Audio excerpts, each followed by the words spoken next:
Sepanjang Ramadan ini, menurut kemampuan yang ada pada diri kita, kita telah berusaha mengisi waktu dengan berbagai kegiatan ibadah. Sejak puasa itu sendiri, iktikaf di masjid, tadarus Al-Quran, melaksanakan sholat tarawih, menyantuni yatim, berbuka puasa bersama, dan seterusnya. Sungguh pun demikian, kita harus tetap melakukan muhasabah. Karena pada dasarnya ibadah merupakan satu keseluruhan yang bisa saja dirusak oleh hal-hal lain di luar ibadah itu sendiri. Pada kesempatan sore ini saya ingin menyampaikan sebuah hadis diriwayatkan oleh Imam Ad-Dailami dari Addi bin Hatim bahwa Rasulullah sallallahu alaihi wasallam bersabda, "Sittatu asya'a tuhbitul a'mala." Ada 6 perkara yang dapat merusak suatu amal. Merusak sholat kita, merusak puasa kita, merusak zakat kita, merusak bahkan haji kita, dan seterusnya. Inilah yang harus kita waspadai. Kita merasa kita sudah melakukan amal begitu banyak, tahu-tahu dirusak oleh hal-hal lain yang ada pada diri kita. Apa 6 perkara yang merusak amal itu? Yang pertama, al-istighalu bi'uyubil khalqi. Seseorang yang terlalu sibuk mencari-cari aib, mencari-cari kekurangan orang lain. Sekarang ini oleh budaya kita mencari dan membicarakan kekurangan orang lain bukan lagi hal yang tabu. Dikorek, dicari, kemudian berakhir dengan fitnah, dan begitu seterusnya. Dan itu merusak nilai amal yang kita kerjakan. Sibuk dengan mencari aib orang lain, lalu lupa kepada kekurangan dirinya sendiri. Bukankah dalam hadis lain Nabi mengajarkan, "Tuba liman syaghalahu aibuhu an uyubin nas." Beruntunglah orang yang kekurangan pada dirinya menyebabkan dia sibuk sehingga tidak sempat lagi mencari-cari kekurangan orang lain. Tapi sebaliknya celaka benar orang kalau waktunya habis dengan kesibukan mencari aib dan kekurangan orang lain, lalu merupakan aib dan kekurangan yang ada pada dirinya sendiri. Pemirsa TV7 yang berbahagia, sibuk dengan aib dan kekurangan orang lain dan asyik tenggelam di dalamnya, membicarakan si fulan, membicarakan si fulan, membicarakan si ini, menyebabkan kita terlena dan tidak sadar akan aib dan kekurangan yang ada di dalam diri kita. Dalam dunia jurnalistik ada ungkapan, bad news is good news. Berita jelek itulah berita bagus. Berita yang bagus biasa-biasa saja.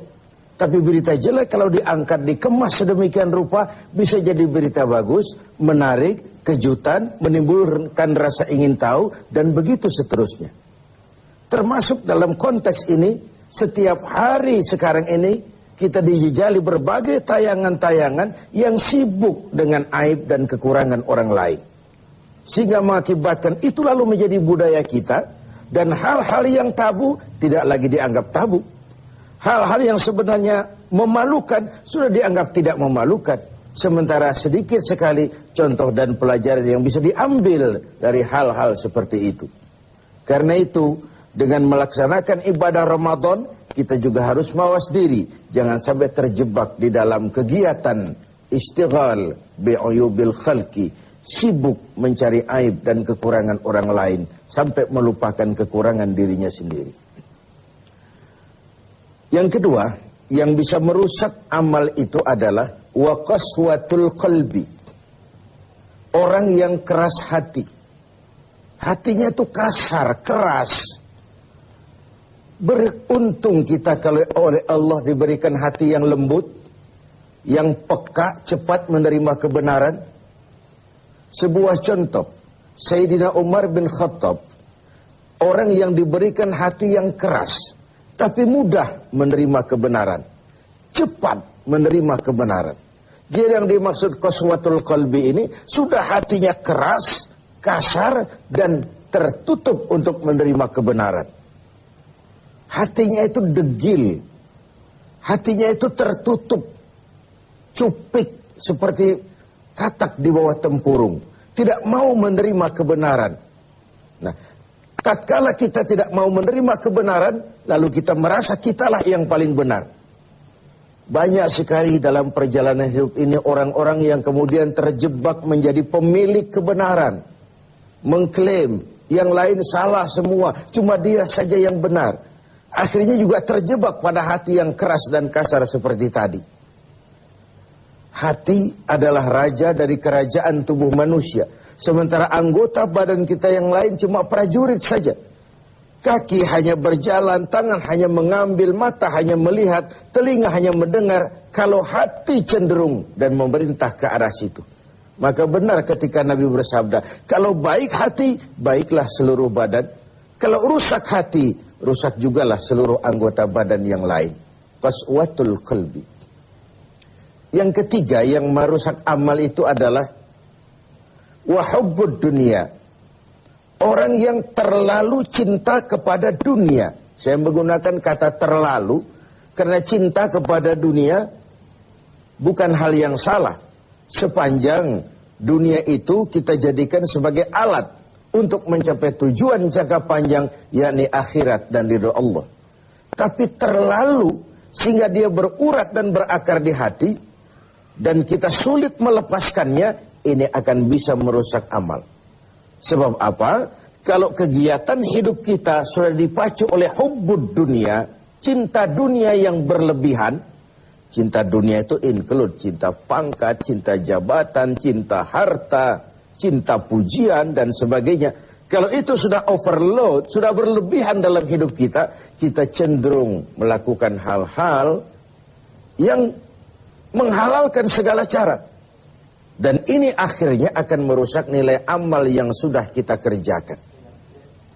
Bukankah ini memang penyakit kita? Hubbud dunia, terlalu cinta kepada dunia, lalu menjilat ke atas, injak ke bawah, sikut kiri, kanan.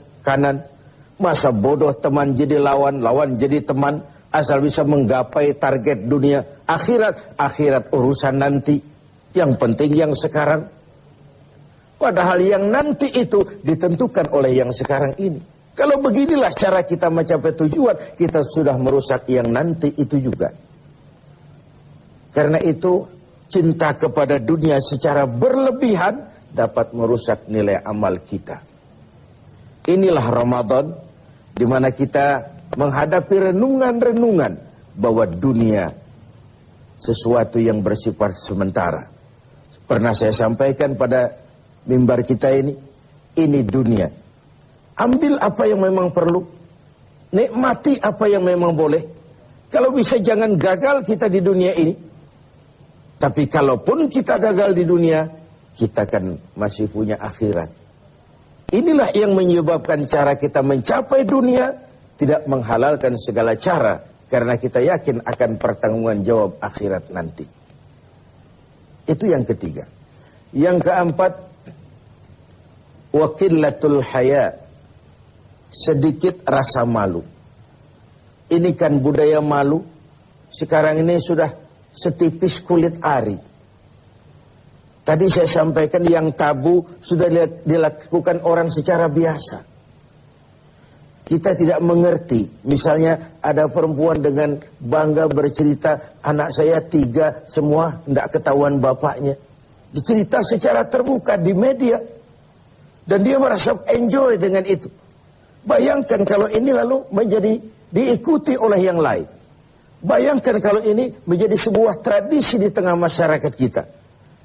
Hal yang memalukan dan memilukan sudah dianggap sebagai sesuatu yang biasa. Tidak ada yang tabu lagi. Padahal malu bagian daripada iman. Tidak ada rasa malu kurang syarat untuk mempunyai nilai-nilai keimanan. Nah, dengan puasa kita justru menimbulkan rasa malu yang paling tinggi, yaitu malu kepada Allah Subhanahu wa ta'ala.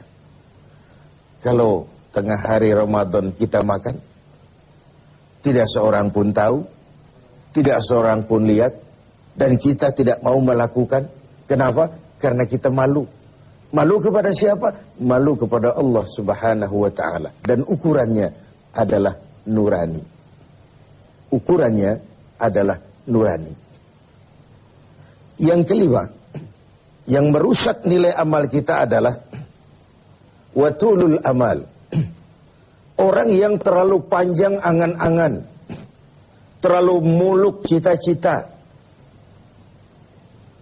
Silahkan saja cita-cita digantungkan setinggi bintang di langit, tapi kaki harus tetap berpijak di bumi. Kaki harus tetap berpijak pada realitas. Kalau tidak, kita akan jadi penghayal kelas berat, tukang ngelamun kelas tinggi, yang hidup cuma mengumpulkan jikalau, andai kata, umpama, dan misalnya. Orang sudah kemana-mana, kita masih terjebak di situ. Yang terakhir, wa zalimun la yantahi. Yang merusak amal adalah perbuatan zalim yang tidak pernah sanggup kita hentikan. Zalim dari kalimat zalama, kegelapan. Kita terlahir putih, bersih, suci. Kitalah yang menghitamkan diri kita sendiri dengan perbuatan-perbuatan yang menentang Allah. Dan itu artinya kita zalim kepada diri kita sendiri. Semoga kita dapat menjaga diri dari hal-hal yang merusak